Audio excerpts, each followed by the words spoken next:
Hey, welcome back, everybody. I'm heading across the Holler to a fellow that goes by the name of Moonshine Larry. He's 85 years old. He's lived through some good times and some bad times. Very successful person, and we're going to go figure out what we can learn from him today. So let's go. All right, so we made it over here to Larry's. Come on over here, and believe it or not, he's doing some crazy stuff this morning, all by himself. How's it going, Larry? Pretty good. So what do you got going on here? Well, I'm trying to get these pine trees shut down that's blocking my solar panels. So you telling me you're going to cut that down by yourself? Yeah. Oh my goodness. And then I'm going to cut that one down. And that'll take most of these pines out of the shadow in my panels. Okay. So that's my project right now that I'm working on. Wow. So what year were you born, Larry? 1939. 1939. So that makes you're 85, correct? Right. And you're doing this all by yourself. Oh, yeah. Okay. Well, hey, let's see how he's going to do this. And then you don't mind us asking you some questions this morning and figuring out a little bit of your life story, how we can be a little more successful from your failures and successes? Sounds good. All right. Awesome. Well, let's get at it. All right. So some of you might know him on social media. This is a Moonshine Larry. And appreciate you inviting us all into your home. You're welcome. And we're going to learn a little bit about how you grew up and what some of your successes and failures are in life, and maybe a little bit of everything else in between. Yeah. So you said you were born in 1939. Right. Where was that at? Akron, Ohio. Akron, Ohio. And were you born into money or? No. No, you weren't that lucky, huh? Poor folks. Poor folks. Okay. So what was it like in elementary school for you? I went to elementary school in Akron, Ohio at Miller School, and I was only there for first grade. Yeah. And then we moved, and I went to second grade at Lincoln School, and then we moved. Then I went to grade school at Lockwood School. Okay. And then we moved and then went back to Lincoln School. Oh, man, so you're moving a lot. What'd your dad do for a living? He started out as a auto body repairman. Okay. That did the cars back when they were metal. Oh, when they were real cars?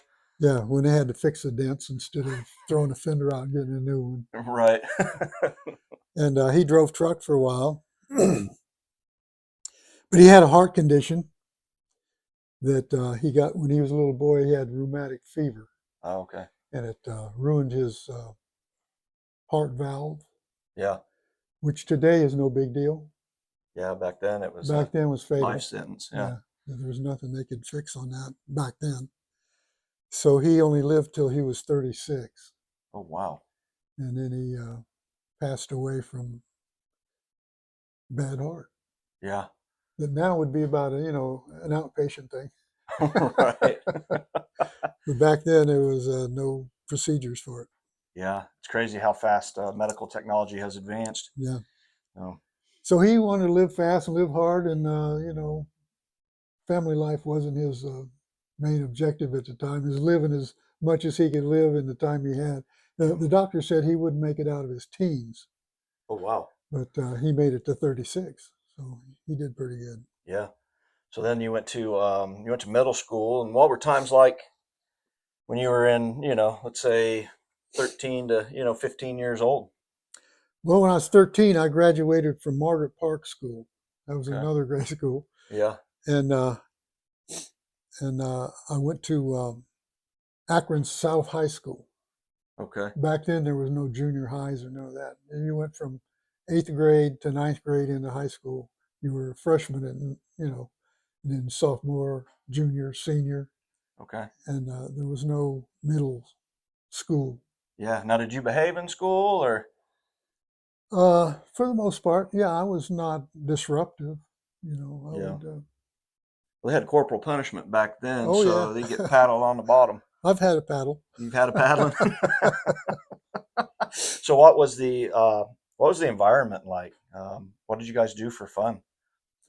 Well, we were wild men. We we didn't stay at home. Yeah. Got daylight, we was gone, and Right. we were out in the woods and running around and shooting snakes with our BB guns, and never stayed home. Yeah. Only came home to eat. Right. Yeah. What kind of food would you eat for a dinner? Whatever Ma fixed. Yeah. What that primarily consist of? Uh, well, she's from West Virginia, Okay. and she did the mountain, you know, menus. Pot roast and mashed potatoes. She did good chicken and dumplings. I bet. Yeah, they were great. Best I've had. Yeah. Good comfort food. Yeah, So, did you ever get into fights or anything like that when you were in all the school? time. Really? Was Yeah, that common back then? uh, pretty much.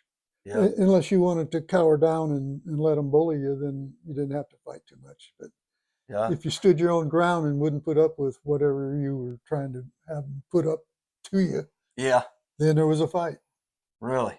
Yeah. Just man on man? Yep. You guys use boxing gloves or anything? Or Nope. no? Bare fist. Bare fist. Yeah. And how'd you do? Did you win a lot of them, or All of them. you won all of them? Because I was scared to lose. Yeah.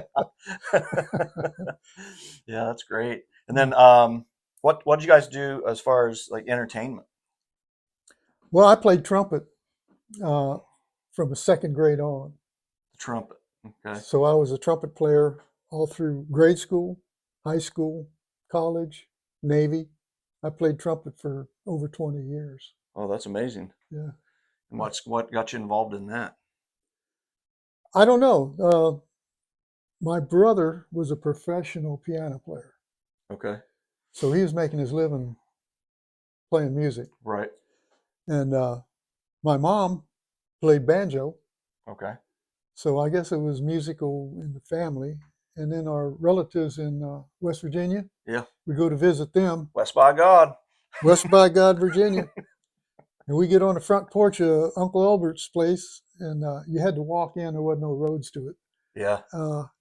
And he had his son played banjo, about the best I ever heard. Yeah. And he played fiddle. And there was an old man that showed up on the front porch when they were out to playing, and we was all out there listening, of course. Mhm.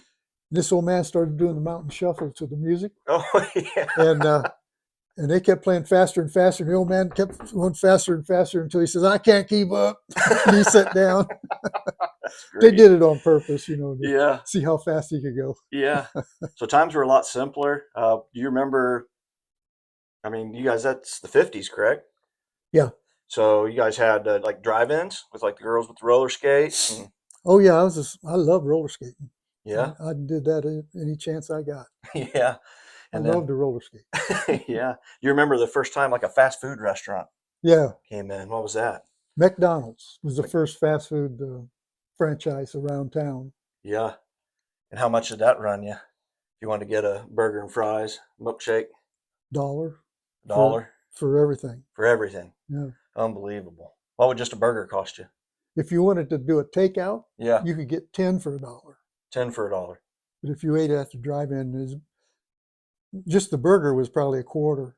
Yeah. But the milkshake and the fries and all that ended up close to $1 if you wanted to eat everything they had. Yeah, that's nuts.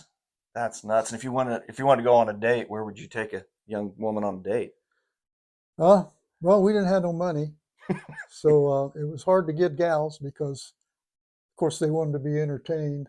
Yeah, yeah. Don't they all? And back then, the man or the boy or whatever didn't take any money from a girl for anything. Right. So you had to supply the funds for whatever was going to be going on. Yeah, chivalry was And since we alive didn't and have kicking. much funds, we'd go to a drive-in or something like that for get-togethers. Yeah. What would a drive-in movie cost you? I think it was 50 cents a car. 50 cents a car. Yeah, So you had as many people you could fit in that car. yeah, you get 4, and that's all, pretty cheap. Yeah, yeah. That's outstanding. Yeah, So, that's way back. yeah, where'd you go to high school at then? Akron South, Akron South. Cavaliers. Cavaliers. Did you play any sports? Played a little football. A little football. What position did you play? I played tackle, Played tackle. even though I couldn't do it today because tackles now are 300 pounds and 8 foot tall. Yeah. What was the equipment like back then? Oh, minimal. Minimal. The helmets were kind of a plastic top and leather on the sides, Yeah. no face mask of any kind, and wore a mouthpiece, and that was about all our equipment. That you could. That's about all you had. So that's pretty manly. It's pretty manly. Yeah, they were just coming out with face masks when I started playing, Yeah. but they just had the single bar, and that's where guys would grab that. Yeah, but there probably wasn't any Yeah, face masks, yeah, were because there? it's easy to get a hold of them with that face mask sticking out there. Yeah. And my brother said he was wearing a face mask, and he says this colored guy grabbed his face mask and almost took his ears off because he took the helmet and everything off his head. Yeah. He had to check see if his ears were still there. That's great. So what did you do after high school? After high school, I graduated in June, and I played pool in a pool hall from there until September. And I played for money, Yeah. and I got enough money shooting pool that summer to go my first semester tuition. Wow. So you're pretty good. Well, at the time, I was pretty good. I wish I was that good now. Yeah. How much would a like a pool game cost you? Like, what were you We anteing up? Yeah, we played golf on the pool table, which was a no slop game. Nobody played nine ball because they called that's a slop game. Yeah. So golf was pure skill, and Okay.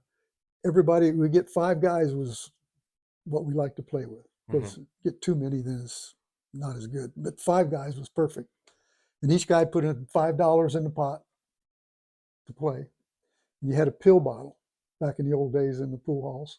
And you shake the pill Yeah. bottle and take two pills out and pass the bottle to the next guy, and he'd shake and take two out until everybody had two pills.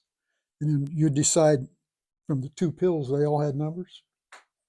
So if you had uh, you wanted a high one for your break, Okay. and the lower one you'd use for your object ball. Yeah. So you'd lay your biggest number out on the pool table, and everybody would put a number out, and then whoever had the highest number was first up on the table. That's Okay. what you wanted was first. Yeah, because if you can get on a Clean roll. table. Yeah. And the one hole was in the right-hand corner, so you had to hit your object ball and put it on the spot. Yeah. Hit your object ball to the far rail and have it come up to this corner pocket. And if you could get it really close, even if you didn't make it, you was in good shape because everybody had to go in that hole. Yeah. So they would spot theirs, and now if you're blocking them, they can't put their ball in the hole because yours is in the way. Then they'd have to do a different kind of shot. They'd have to do a shot where they hit the cue on the rail over to that rail and up. So you Yeah. go by your ball to the hole. Wow. And then how much But then were? after the fifth guy came up, he didn't have a prayer getting into one hole. So you didn't want a low shooting position. Yeah. So how much money? So you had five guys. How much were each one of those individuals anteing up for the game? $5. $5. That's a lot of money. Yeah, back in the early 50s, that was a pretty good amount of money. So you didn't want a bad partner. Didn't have no partners. Just playing just solo. You were on your own. Okay. You had your name on the chalkboard, and every time you scratch, you'd had to put a scratch mark behind your name. Wow. And scratch was hard to avoid. Yeah. Because you had to hit your ball first. Yeah. And they would sew you up. A guy that was good, he'd get the cue to come back where there's a ball between your ball and the cue ball. Oh, he'd block you. So you'd have a hard time even hitting your ball, let alone putting it where you wanted it. So that was a skill of the game, is leaving the cue terrible for the next guy. Yeah. And the guys that were no good at controlling the cue, whoever followed them won. Because they Okay. had no idea where the ball was going to end up. Yeah, and they go home crying. And they get thrown out of the game too. After the game's over and the guy behind him wins easy because he's getting easy shots. Yeah. Get out of here. You ain't playing with us anymore. Yeah. No second or third place ribbon, huh? No, you get rid of them people that don't know how to run the cue. Yeah. So that's tremendous. So you did a tremendous amount of pool playing in order to get into school. So where did you go to college at? University of Akron. What did you major in? Did you have an idea? Yeah, I had no idea really. I said, okay, I'll take business and accounting. Yeah. which was bad choices. Didn't like all the math.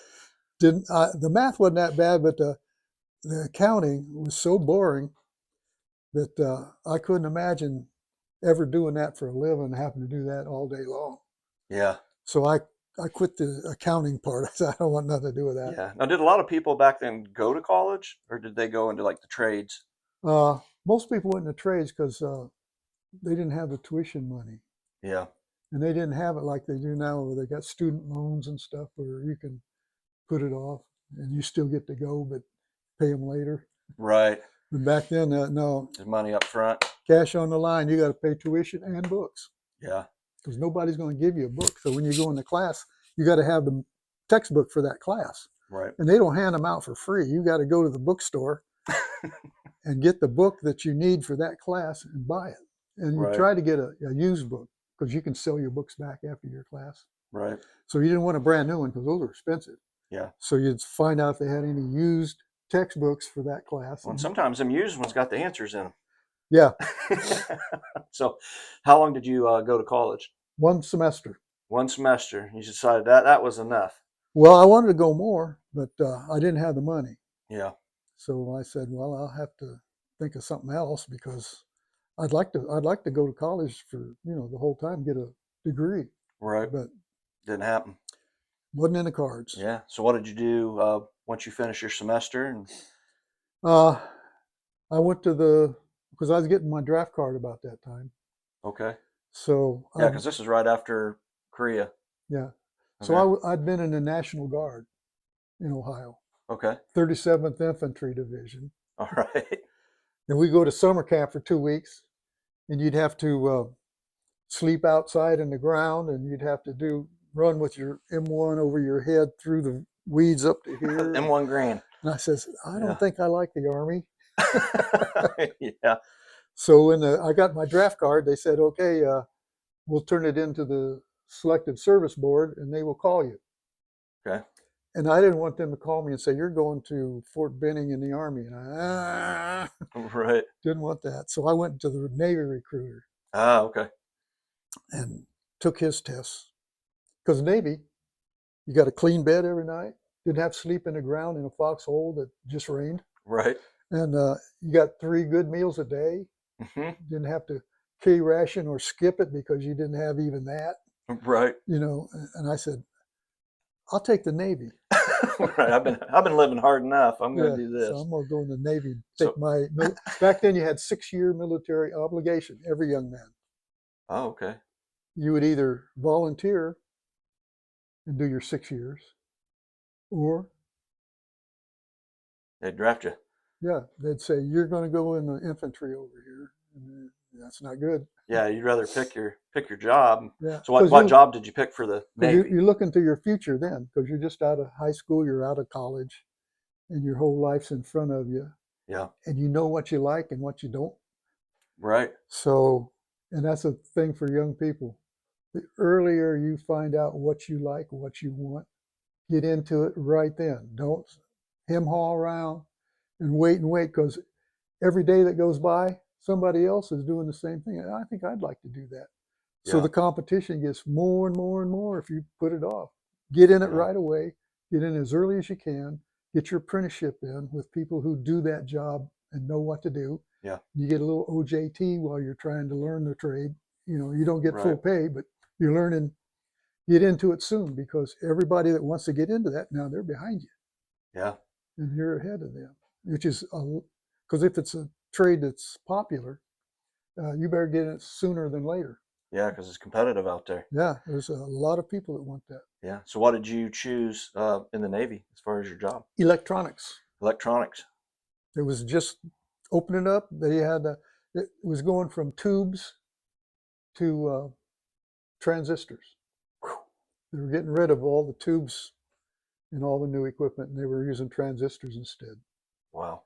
Because they were more reliable and lasted longer and all that. Right. So when I went in the Navy, we had I went to A school in the Navy for electronics. Mm-hmm. They had 1 week of transistors.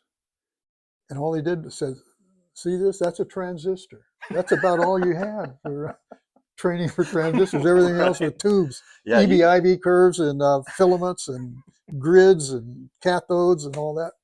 That yeah, was really expensive. They did a fabulous job on tubes, yeah. but that was kind of worthless because it wasn't long and there wasn't no tubes. Right. But it taught you how to think. You had to do your mathematics. Electronics is a lot of math. Yeah. You got to have algebra. You got to have geometry. You got to have trigonometry. Uh, Electronics is more math than anything else. Right. Even came up later on with the Boolean algebra. Oh, yeah. Charles Boole invented Boolean algebra way back when there wasn't no use for it because it was tubes. You think he just knew that that was coming I in the guess he was future? just a mathematics guy, and he says, "Oh, we can do Boolean algebra. It's all ones and zeros."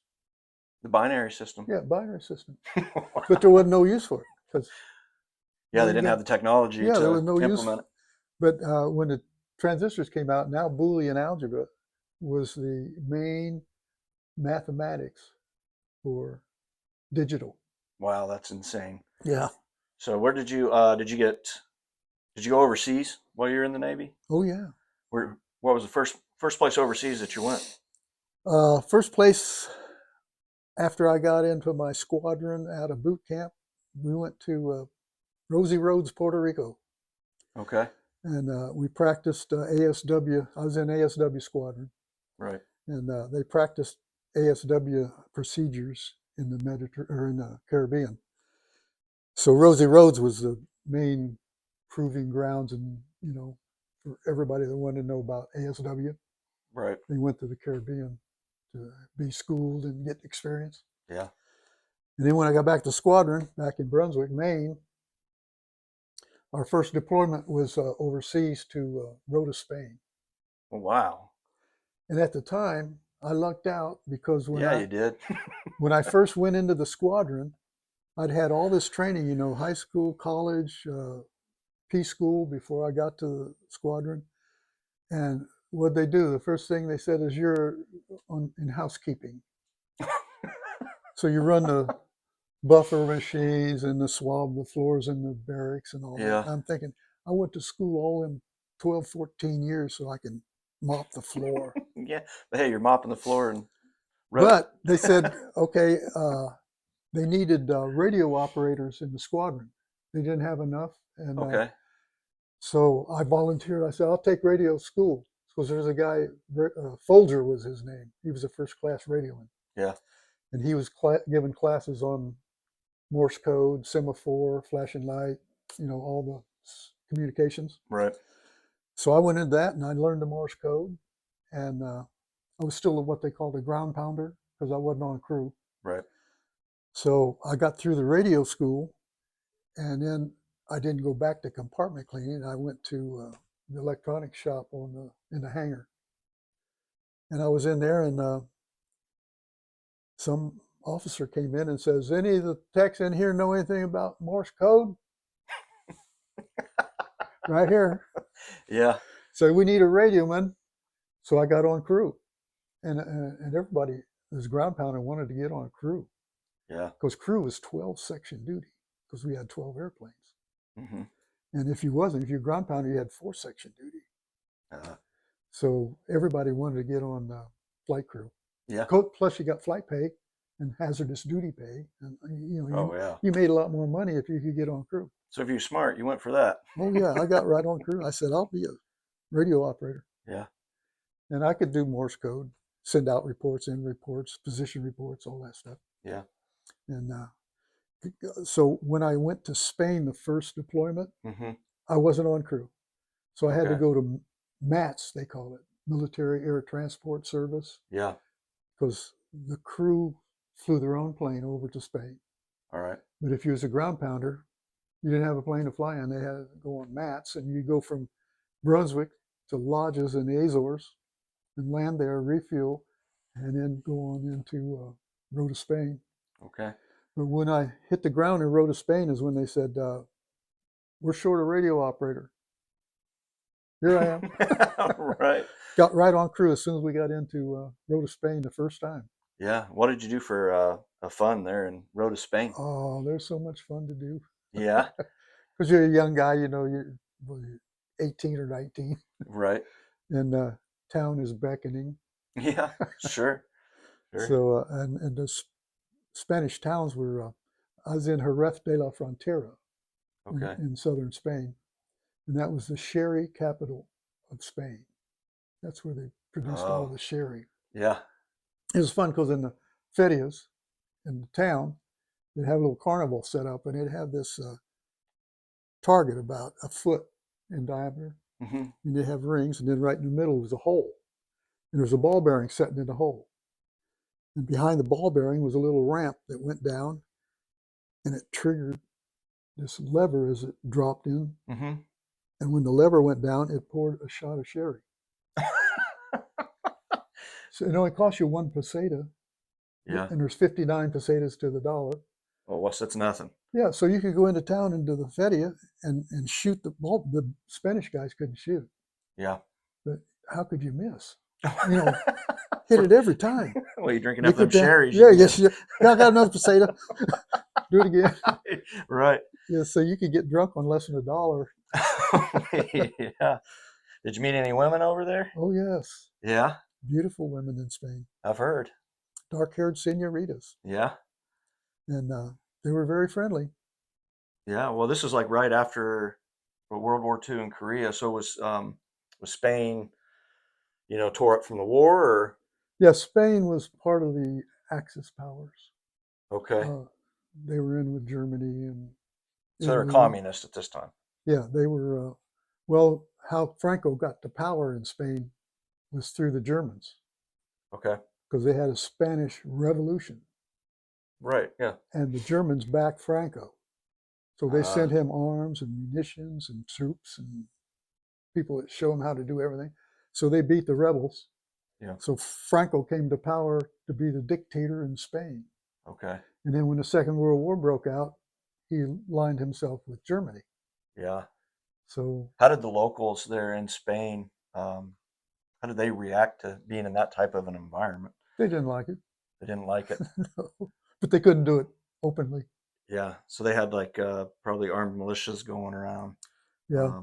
Franco had the Guardia Civil. They Okay. had the patent leather hats Hmm. with the upturned front, and they all wore green uniforms, and they all carried submachine guns. Every one of them. You'd see them walking around. You could tell Guardia Civil from a mile away. There's one. Right. But anyway, they were his personal army police. Yeah. They reported only to Franco, nobody else. Really. Yeah, no local authority of any kind had any say about the Guardia Civil. They had the say Yeah. because Franco says, when they speak to you, I'm speaking to you. They're my representatives. You better listen to them Wow. because they were his private controllers.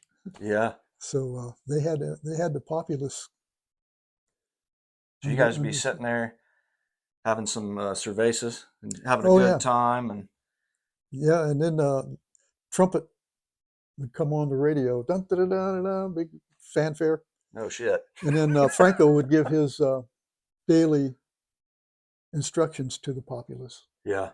and the populace in the bar Yeah. had to stop talking, stop drinking, sit like this, and don't look at anybody, don't do anything other than listen to Franco. And so you could absorb what he wanted you to do, what he allowed you to do, what he didn't allow you to do. And then when that was over, the trumpets would sound again, and everybody go back to drinking and talking and laughing, and, like normal. So what if you were one of them guys that just had too much sherry and you decided you're going to run your mouth during that announcement? Better not be a Guardia Civil nearby. Really? Why? What would they do? Arrest you? They'd shoot him. They'd shoot them. Yeah. Unbelievable. There was no recourse. Yeah. If Guardia Civil shot somebody, there was no authority other than Franco over him. Wow. He couldn't go to court and say, well, he murdered my uncle or something. So you minded your P's and Q's as an American. Oh, yeah. Guardia Civil's around. You say, yeah, all right. Wow. They can stop anybody on any road in Spain, get in their car, and tell them, take me to wherever. And they had to, no matter what they were doing, they had to drive that guy to wherever he said to take him Wow. and get out. And he didn't pay him nothing. Didn't, Yeah. you know, it was all on the driver. He had to pay for the fuel or whatever to get from there back to where So he was. it was on your budget. Oh yeah. Guardia Civil didn't pay nothing. He just says, you will take me over here. And that's it. So did you learn how to speak Spanish while you were over Immediately. there? Immediately. Yeah. I bet. Yeah. Step number one, learn the numbers. That's Learn the the most numbers. important thing you can do. Yeah. Because you had money, you had pesetas. Right. So when you went to buy something, you had to know what it cost. Right. And you know when you went to pay it and they said, this is what it cost you, tell them, Yeah. that's not right. Yeah, I'm not getting ripped off. Yeah, I know. Yeah. It's so many pesetas, I know how much it costs. Yeah. And you could tell them, I knew every number, you know, from 1 to 100. Right. So when I asked Dame un peseta for eso, and they would say, okay, that's 220 pesetas. And I said, okay, I know what that is. Yeah. But if they said something else, I'd say, But eventually they knew that you knew how to speak their language, yeah, so they stopped messing with you. Yeah, they didn't. Especially the bartender. Me and him was buddies. Yeah. I was in there every time I went to town. Yeah. Now, did the other servicemen, did they know how to speak Spanish or? Not really. Yeah. First words I heard in Spanish when I got to road to Spain. Mm-hmm. A bunch of us went over to. They had a bowling alley on the base, and the first word I knew in Spanish was abajo, and they knew what that abajo means down. Ah, okay. So when you wanted the rack down, you just yell abajo, and they would drop the rack down and set the pins for you. Yeah. That's pretty neat. And the next word I learned was cerveza. Well, yeah, I bet. That'd been the first word I probably learned. Well, I was just there one day when I learned abajo. Yeah. That's great. So you did your time there in Spain. Yeah, loved and, it. Loved the Spanish people. Great yeah. people. Now, how many years did you serve in the Navy? 4 years. 4 years. What'd you do after that? I got out and went back to my point of enlistment. Yeah. Which was Cleveland, Ohio. So they Okay. flew me back to Ohio. And then from there, I drove to Southern California. A fellow squadron member got out a month before me, and he told me if I wanted to go, because that was a hotbed for electronics. Right. So he said, if you want to come out there, I'll put you up till you can find work. I says, fantastic. Yeah. Yeah, it's good to have a buddy. Yeah, he's in Newport Beach, California. Yeah. What year was this? 1962. 1962. So what was California like in 1962? Paradise. Really? Well, give us some details. Palm trees swaying, orange groves, dairy farms. Could go anywhere. There wasn't that many people at the time. Yeah. And it was just paradise. The people were nice, the area was nice, the weather was nice, everything was nice. So I said, I like it here. Right. So what did you do as far as employment while you're in California? Well, I went from my buddy's house in Newport Beach. I went up to Santa Ana, California, and got a newspaper and looked for want ads for Right. electronic job I want. Yeah. So I found this one ad for Dana Laboratories. It was on Young Street in Santa Ana, California. So I hoofed it over there and had an interview and took their test and everything. And they said, okay, you're hired. And I said, that's good. You're right. Yeah. I'm employed and I'm in California. I'm young. Yeah. So I worked at Dana Laboratories for about 5 years, a little under 5 years. Okay. And then I worked at, you name it in Southern Cal. I worked for every electronic outfit there, I think. Right. Worked for, when I quit working at Dana Laboratories, I got a job with 3M, and they hired me, flew me back to St. Paul, Minnesota, went to their facility there in St. Paul and got instruction on their office equipment. Right. So I learned, and I became what they call a CSR, customer service representative. Oh, okay. So when I got back to California, I joined 3M BPSI outfit there, and got an area, Anaheim, Fullerton, that area in Yeah. Orange County. And I had all the 3M equipment in that area. Was my responsibility to keep working and supply and do whatever was needed for 3M's equipment. I did. Okay. So I enjoyed that job. I didn't like the guy I was working for because he was a pretender. You know, you can tell when I'd been in electronics a long time by then. Right. And you could tell somebody who knew the words but had no idea How to do it. the correct ones, Right. the ones used by the people who knew what they were doing. Right. He heard it on TV or something, so he knew how to talk it, but he didn't know crap. Yeah, he was a bullshit artist. Yeah, but he was in charge, so Yeah. I didn't really like him because he was a pretender. You know, you don't mind working for somebody who knows what you're doing Right. and has done it before, and anytime you need help, you know you got it right there because he's experienced and he knows what he's doing. This Right. guy was just a windbag, and I never went to him for nothing because he was worthless. I caught on to that immediately, Yeah.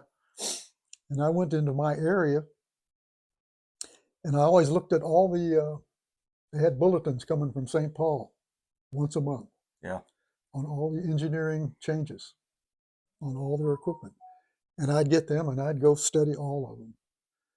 And then the one was for a 209 drive photocopier. Okay. That the copies were jamming when they were being exited from the machine, but they had a fix for that in the engineering order. So I went and got the equipment I needed to fix that, and I went to all my places that had a 209 drive photocopier, and I put that in there. Yeah. I didn't have no trouble with mine. Everybody else in their other areas, oh, they're calling all over. They got jams over here. They got jams over there. Right. Because they didn't pay attention. They didn't do the EOs that were available to them. Yeah. So you But, just got to pay attention to but the details. windbag didn't have, should be directing all this and saying, you guys, we got EOs here. We want everybody to have one. Yeah. He was worthless. Right. But I went around him. I knew what it, because I was in electronics. I knew what it took. Yeah. And I did my job, and I had no trouble. My headquarters was in Knott's Berry Farm, California. I'd get up in the morning and I'd drive over. I had a company car with parts in it. I'd drive over to Knott's Berry Farm and I'd sit there and enjoy Knott's Berry Farm. It was a nice place. Right. And then I'd go over to the payphone. Didn't have cell phones in. Right. And I'd call the office. Says, anybody called for me in my area? And they'd say, no, we haven't had any calls for your area. I say, okay, let me know if you have any calls. I'll call you back and check with you. And then I just enjoyed Knott's Berry Farm.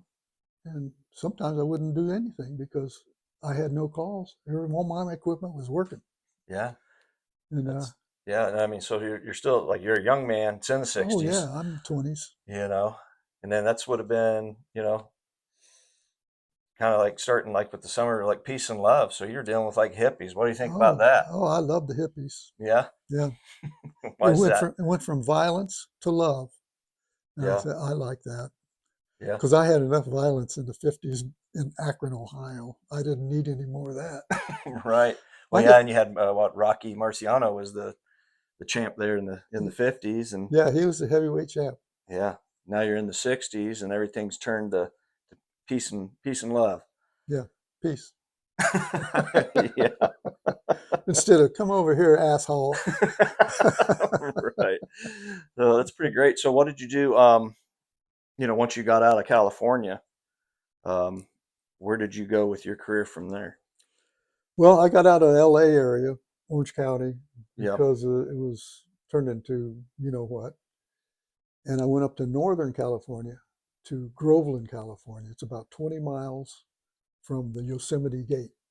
Okay. And I worked up there on a garbage truck, and I had a TV repair business going at the same time. Okay, so you started your own company. Yeah. So I enjoyed it up there because it was out of town. With no throngs of people like there was in Southern California when I got out of there. Right. And I liked it. Beautiful scenery, Sierra foothills, Yosemite Park, just 20 miles up the road. Yeah. And I liked hiking. So I'd go up to Cherry Lake, which was about 15 miles towards Yosemite. Mm-hmm. And there was a trail you could climb from Cherry Lake up this big incline. And you look back and Cherry Lake looks about like that. So it's Because you're way awe-inspiring. up, Yeah. it's a big, long haul. And then you see signs on the trees up there. You are entering Yosemite Park. You didn't go through the gate down there where the cars go through. You Right. just hike up in there through there. Yeah. And then they had another lake, I think it was Elizabeth Lake. It was right by Cherry Lake. It was a little bigger, but it was way down there in the valley too. Yeah. And I'd hike up there and hike all through the woods, and really loved hiking up in the wilderness. Right. In the Sierras. It's beautiful there. And that was my recreation while I was in Groveland area. Yeah. When you weren't working, you were enjoying nature. Yeah, and back then you could work all day and you get done work and now you're ready to have fun. And you wasn't tired. You didn't have any aches or pains or nothing. And you throw your backpack on and you hit the trail. Yeah. That's Loved it. awesome. Yeah, it was fantastic. So then, what did you end up doing once you were like? I know from previous conversation I've had with you, you spent some time in Vegas. If I'm correct. How'd you get to there? Well, I went to Bullhead City. Okay, my grandfather loved Bullhead City. He said, "Stay away from It Las was. Vegas." Vegas was crap compared to Bullhead City. Yeah. It was right on the Colorado River. You had to cross the river from Bullhead City, Arizona, over to the Nevada side, and there was all the casinos. Right. And then there was a dam. Davis Dam was right there. And when they let water out of the lake Mm-hmm. across that dam, you could go down there and it'd be like 70 degrees. You leave and it's 95. Wow. Go back down there, it's like 70. It's like, I like it right here at Davis Dam. Yeah. And then the Colorado River went on down from there down to California, Yeah. Caliente. And So where were you working in Bullhead City? What were you doing? I was working for Edgewater Casino. They Okay. called me when I put in a resume and an application while I was there visiting. Right. And when I got back to California, they called me and said, the guy in the slot department Mm-hmm. where I left my resume and application, he says, "Do you know anything about monitors?" Yeah. And I says, "You bet. I know all about them." For your TV repair. Yeah, I was doing TV. So he says, "You can fix monitors, right?" I said, "I can fix any monitor there is." Because you always claim more than you, and if they ask you, "Can you do this?" You always say, "Yeah, I can do that." Whether you can do it or not, you don't know. You've never done it before, but you would research it before you had to do it, so you could, school Figure it out. yourself and do it. Yeah. So you never say, "No, I don't know nothing about that." You always say, "Yeah, I can do that." That's good advice. But anyway, I got there. They hired me on the phone and told me I'd have day shift, top wage for any slot mechanic, and they wanted me there at a certain time. And I told them I couldn't get there then. Yeah. So he says, "Well, when can you get?" Right. I told him when I could, and he says, "Okay, we'll be here, and you be here." I said, "Okay, I'll be there."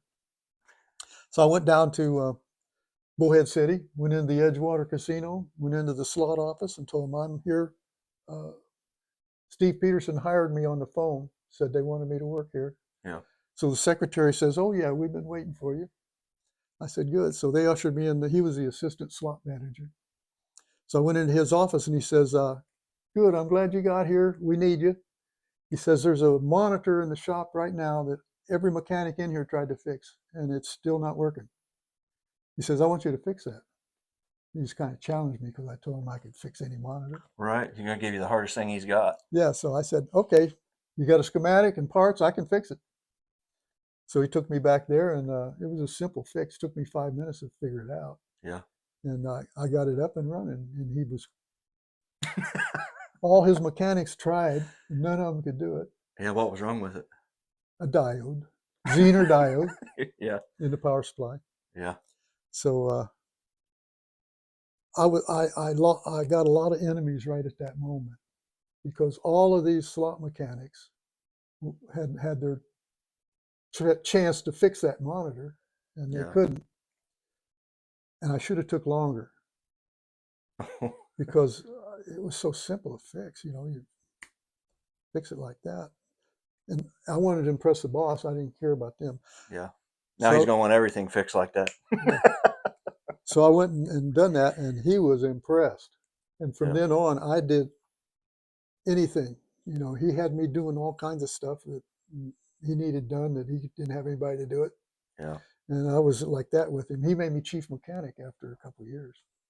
But it was just that diode, and all the other mechanics got mad at me because I kind of made a fool out of them because it was such an easy fix and they didn't fix it. Yeah. So they were embarrassed and disturbed that this Right. new guy comes off the street and fixes this thing like that. And we've been, toiling over that thing for months. Right. So they were going to get me fired. Yeah. But I knew Steve Peterson would fire all them before he'd fire me. Yeah. Yeah. But they swore they was going to get me fired. They tried. No success. No, I was at a bar after work one day, and another mechanic came in. He says, "You're not going to work here very long." Oh wow. He says, "You're going to be fired." I said, "Okay, I don't care." Right. Never got fired. Yeah. And the people who were trying to get me fired got in big trouble because all the shit they were doing wasn't true. Yeah. Like we were working on a bank of machines. We had all the drop doors open where the money buckets are Hmm. and the coins coming in. And I went to the head, and a guy I was working with on the bank who had the key to open all the drop doors Yeah. was still in the bank. Ooh. So as soon as I went in the head, he run in the shop and told him I just left all them drop doors open, which is a no-no in the casino. Oh yeah. Don't ever leave a drop door open with the money in a big plastic bucket. Well, probably mob ran. You know. So Steve called me in the office and says, Jack told me that you left a lot of drop doors open. I said, I know the drop doors were open because I was working on that bank. Yeah. But I said, I don't have a key to the drop. I couldn't lock them if I wanted to. Yeah. He had them, the one that reported me leaving without locking them. So I told him, Jack has the key. I don't know why he's hollering at me for not locking it. He had the key. Yeah. So I got him in deep shit. Yeah. He should have thought that one through a little better, Yeah, he huh? thought he had me. He thought you had a key too. Yeah, he just wasn't thinking. He was just so wanting me out of there so bad that he was, dreaming up stuff to try to get me fired. But Yeah. So what else did you do for them outside of just fixing their monitors and doing their mechanical machines? yeah, we were opening the Colorado Bell Casino next door to the Edgewater, Okay. and I was working over there on the surveillance system. Cool. And Steve Peterson called me over to the Edgewater, and he says, "Take your belt off." Okay. He says, "You're uh, chief mechanic. Chief mechanics do not touch tools. Okay. That's what the slot mechanics do." Ah. I said, "Okay." I took my belt off, and I couldn't work on anything anymore because you're in a kind of management thing, Right. and I didn't like that. I liked working, Yeah. and people problems are crap compared to physical problems on a machine. Yeah. It's a lot more You stressful. can fix Yeah. that, but you can't fix this asshole over here. There's nothing you can do. Yeah. But it's your responsibility to have all these people under you. Yeah. And that was the worst part of that job was people you had to have. And I had to do all the reviews and, come raise time. Yeah. The chief mechanic had to evaluate every slot mechanic and turn it into the slot office. Yeah. And I didn't like that. So how long did you work in Vegas before you retired? Uh, about 12 years. About 12 years. Yeah. So I had 20 years altogether, Okay.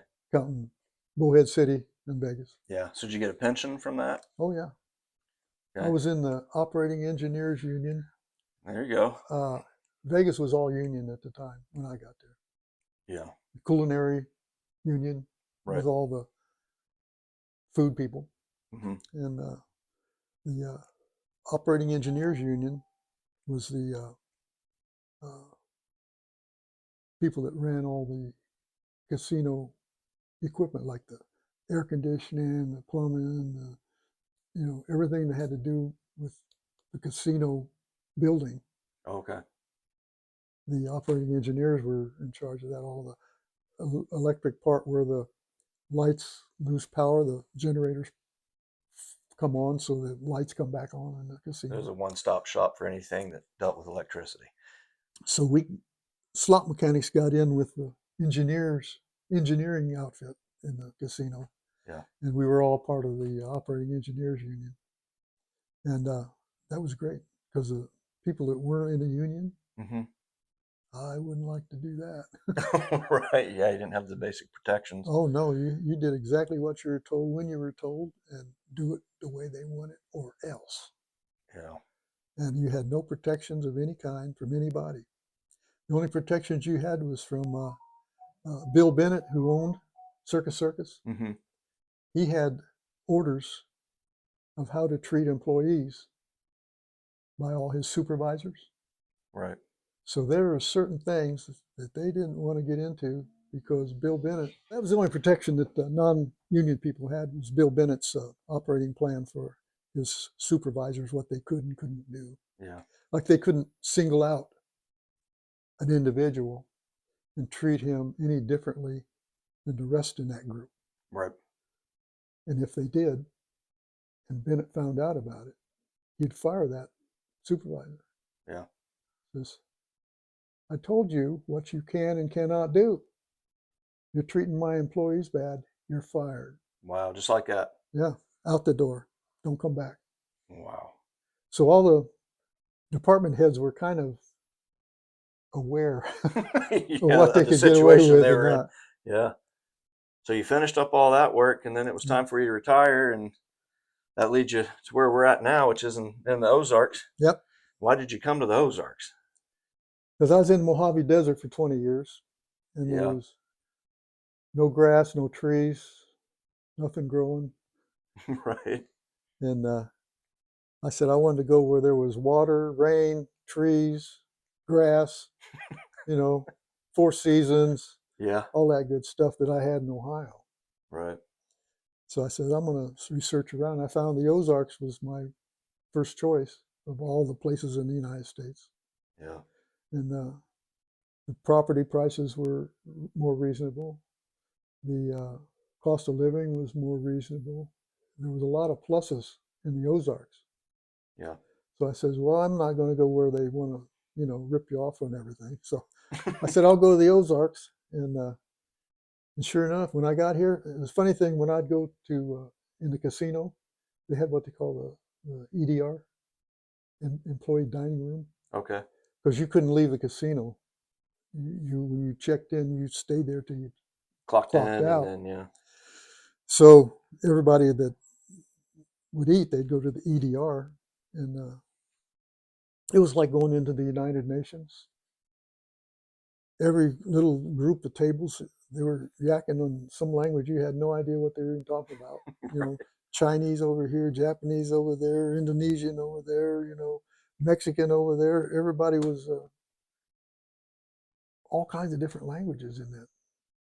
Especially the maids, they were all more Mexican than anything. Yeah. So they would all gather and rack, their native tongue and talk to each other, and that's fine. And all the Orientals, who were mostly the dealers, they would all get together and talk Vietnamese or Chinese or whatever they came from that everybody Yeah. knew. And then there was the rest of us Americans who would speak English. Yeah. So when I got here, I went to Harrison, Arkansas, and they had crawdad days as soon as I got there. Okay. Yeah, that's a big Yeah, delicacy around these parts. yeah. So I went down to the Crawdad Days celebration down on the lake down there that they have, and I was amazed. Everybody there spoke English. Yeah. I didn't hear any kind of other language other than English. And I said, I like this, Oh, you know, because I know what everybody's saying. right. Yeah, it's slowed down. Yeah, A lot more isolation. yeah. Yeah. When I first got here, I had my credit card. And I'd give it to them. They say, we don't take credit cards. Really? And in Vegas, that's all they would take. If you didn't have a credit card, get out of here. Yeah. But here, I tried to give them a credit card. And he said, no, no, we don't take them. We'll Yeah. take a personal check, which in Vegas, you hand somebody a personal check and they get off the floor laughing. They ain't taking Yeah. no personal Yeah, checks. they know that's bouncing. But here they wanted personal checks. Yeah. This is 50 years ago. Yeah. And I like that. Yeah. Yeah. So, we always call the Moonshine Larry, just because we all know that, you make some fantastic moonshine. Stuff tastes like water, pretty much knock you out about a quarter of a ball jar. Oh, Yeah. but how'd you start getting into making moonshine? A friend of mine had a copper moonshine still in his barn and was cleaning his barn out and was going to throw it out. Wow. And I told him, I'll take that. I'll bet. Don't throw it out. So I took it, and it was a little beat up because it had been in the barn being pushed around for years, I guess. Yeah. But I got it fixed up, and I found out how to make pure corn whiskey, Okay. which is the only moonshine worth drinking. Don't drink any of that other. I've gone to liquor stores now that supposedly sell moonshine. Yeah. That's crap. That ain't moonshine. I don't know what it is, but it ain't moonshine. After drinking years, I'll agree. Label says moonshine, but it ain't moonshine. Right. So I decided to make my own Yeah. because I wanted to make it like they did in the colonial days when they used it for money, Right. back before they had any paper money or anything. You had to have something to give somebody to get something you wanted from them. Yeah. Trade. Yeah, so the guys that made the good real corn whiskey, you get a good deal with that if you traded Yeah. because they wanted it. And whatever they had that you wanted, they'd gladly trade you off, Yeah. And Holler rich. yeah, the stuff they make now commercially is got a moonshine label on it, but it's not moonshine. Yeah, I'll agree. I'll completely agree I've with tried that. it. I said, well, I like moonshine. Let me try that. But that's bad. Yeah, and I'll have to have you on again, and we'll Yeah, actually maybe get that still set up and maybe make a batch or two if you'd be yeah, okay with it. yeah. Yeah, be great. Yeah, I used to make it regular, and I'd give it to all the relatives at holidays or something. I'd all take them a quart of my moonshine as a present, Oh, keep them quiet and drink it. and they all wanted it. After I gave them the first one, Yeah. they said, "You gonna bring more of that?" I said, Right. "Yeah, I'll bring You some more." became everybody's best friend, huh? Yeah, every one of them loved it and wanted more. So, Yeah, so that's I said, awesome. "Good," because that's I can make that, and I don't have to worry about it whether they're gonna like their present or not. Yeah, that's great. Well, I mean, we're going to wrap it up. Do you have any advice for young people today on what they can do to kind of make it through these tough times? Yep, do something you like to do Yeah, and do it as soon as you can. Don't dally around. Get into it as soon as you can and give it all you got. give it all you got. And you'll get ahead in whatever you chose to do. And you'll be ahead of all those who are still wondering what they want to do. Yeah, So get in it early and get in something you want because you don't want to get into a job that you really don't like yeah, because you won't have your heart in it. You won't have your everything that you need to do to get good at that.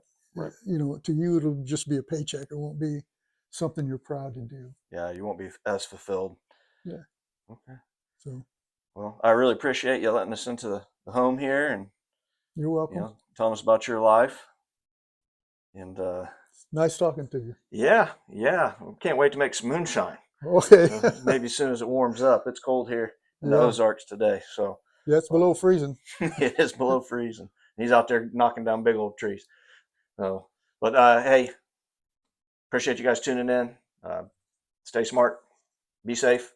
Don't let thorn thistles keep you down.